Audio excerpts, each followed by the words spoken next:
Here in the main room, we have a really exciting new panel featuring Congresswoman Young Kim and Chris Hilliard of Winnow. This panel is entitled Making Sense of the World, Banking on Inclusion, Betting on Innovation. Congresswoman Kim represents California's 40th Congressional District, and if you've been paying attention to Washington the last few years, you know Congresswoman Kim is one of the most effective bipartisan members of the House, and her work on the Financial Services Committee has advanced a lot of the issues that the American FinTech Council, our membership, and a lot of you in the room today count on the most. Chris Hilliard is one of our most engaged members of Winnow, founder and CEO, and I know they're going to have a great conversation, so please give a big round of applause to Congresswoman Kim and Chris. Thank you very much. I want to definitely welcome Congresswoman Kim. Appreciate you joining us. I know that the Financial Services Committee is actually in session right now, so we appreciate you making your way over here during the hearing. Want to start off and really kind of get a little bit about your background. You have a very very interesting background, and one that I think affects your work in Congress today. You came here as an immigrant, you started a small business, and now you're serving in Congress. I'd like to kind of understand what experiences from your journey have most shaped your views on entrepreneurship, innovation, fintech, and economic opportunity. Well, first of all, thank you so much. Can you hear me? Thank you so much for inviting me to be part of this wonderful conversation. Those of you who came from out of town, welcome. This is your annual event, I understand, so it is really an honor to be a part of the conversation, talk about the innovation, the emerging technologies, that how it affects everything that we do in the financial industry side. But just quickly to give you my background, I came here as a young girl. That was almost 50 years ago, but who's counting? But coming from South Korea, where I was born, and during the times when I was born in the aftermath of Korean War, so the economic opportunity at the time was not what it is today. So for me, coming here as a young girl, I had the opportunity to go and live in Guam, Hawaii, and before I came to California.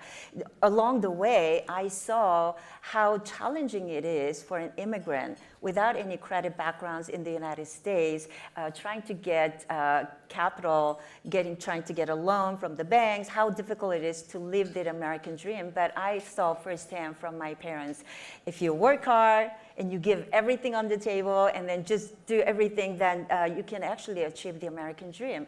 And along the way, I found that the traditional banking system, traditional financial services products that is available, it is different today. And it is now turning into fintech. So it is an area that, as co-chair of the Financial Literacy and Wealth Creation Caucus, I'm trying to educate ourselves, the staff, and the public to understand how fintech is going to make a difference in the work that we do. So that is how I've been able to get some additional information about fintech, and I know that's an area that you want to have a conversation on today, right? Certainly, I know. I think spending a few minutes with literally anyone in this room would be extremely beneficial. With your work on the Financial Services Committee, do you feel that you brought some of those experiences into actually indicate how you're going to act in your day-to-day, your day-to-day interactions with individuals, as well as your work on the committee? I think so. No, seriously, the work that we do, I think we need to work on policies that allow Americans to be more entrepreneur, provide policies so they can do the job they do best. So, when they become successful entrepreneurs, they help in the economy, they hire people. I mean, all of this, it is contributing to, as I mentioned, the living individuals to achieve their American dream. So that is how it has really affected my thinking about this industry and how we should tackle that. Fintechs are the cutting edge of how we identify innovative solutions to help those individuals to live that. How do you balance promoting fintech innovation for growth and inclusion and new business models with the need for strong consumer protection? I mean, I'm one of your constituents, so I benefit from that. So how do you go about balancing that? I think the balance is really important. That's why our committee, under Chairman French Hill, has been really promoting the clear market structure rules for digital asset industry, because for too long, consumers did not have the clarity as to how these assets are treated or what kind of protections are available to them. So that is why we passed the Genius Act and signed into law. The House passed the Clarity Act, and I think it's time that we need to get that Clarity Act signed into law as soon as possible to provide that clarity. The Clarity Act, as you know, it requires the digital asset firms to keep customer funds separate to protect against the insolvency, and it also prohibits the commingling of consumer assets from the firm assets. That is the clarity that the consumers need. So I think the goal is this: the consumers, they won't use the digital assets unless they are given the same safety and security that is available with other assets, and I think we're doing that with a strong Clarity Act. So yeah, that's how we balance. Now, speaking of the Clarity Act, have you gone on, or do you feel as though there are any major gaps that have been identified in the feedback process and whatnot before it actually completely goes into into effect, is signed? I mean, do we, from your vantage point, do we need to fill some of those gaps with additional regulatory information or other reporting or things like that?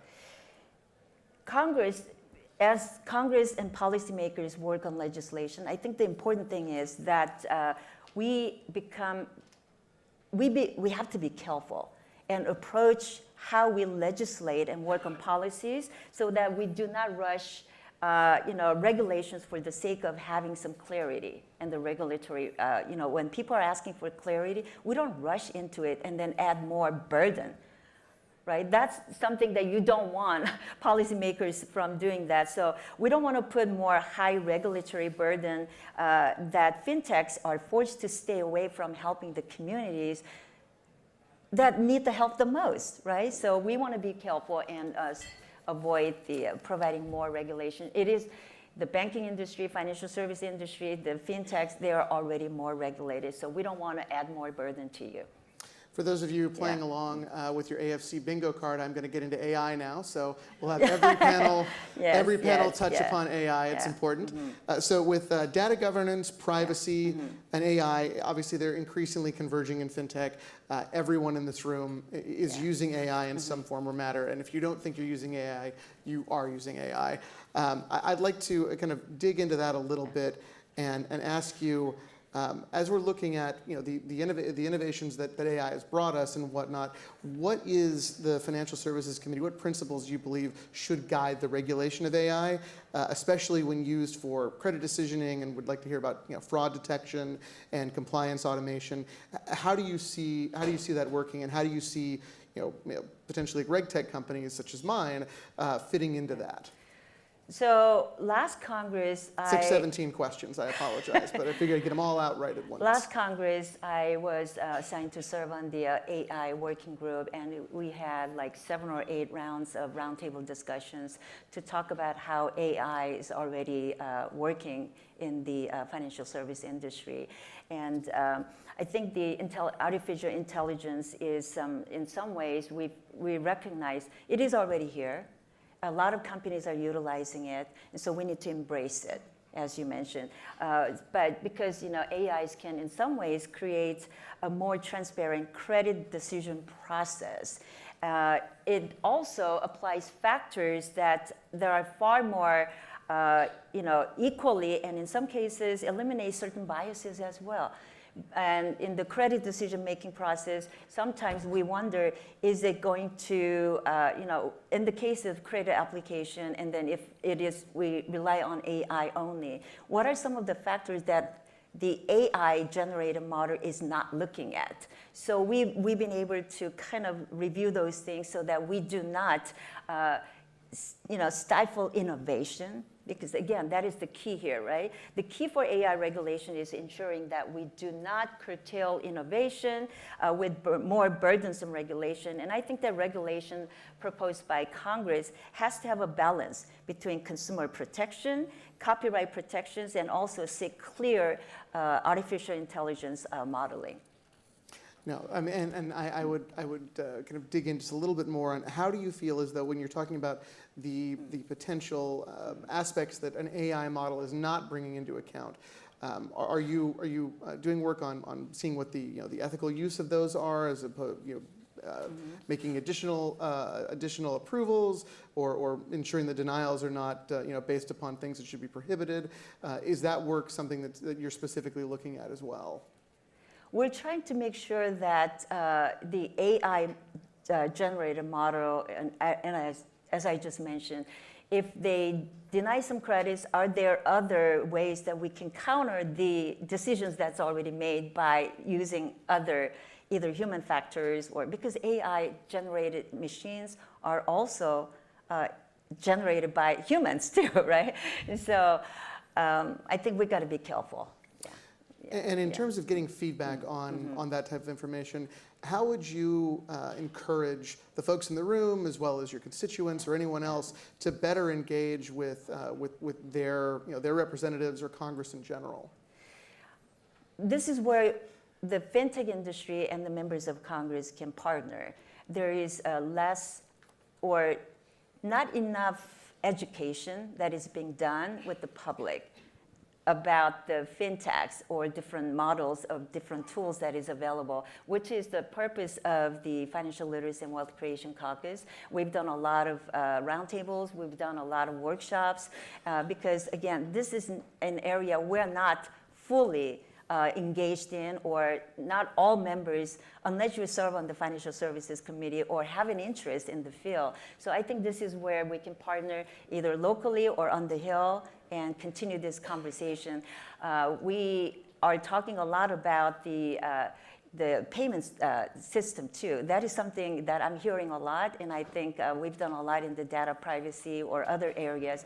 But this is an area that I think the fintech industry, with the innovation that you are working on, something that we can continue to work on together. But education is more important. Yeah, I would certainly say that you have the absolute leaders of the payments space in this room today.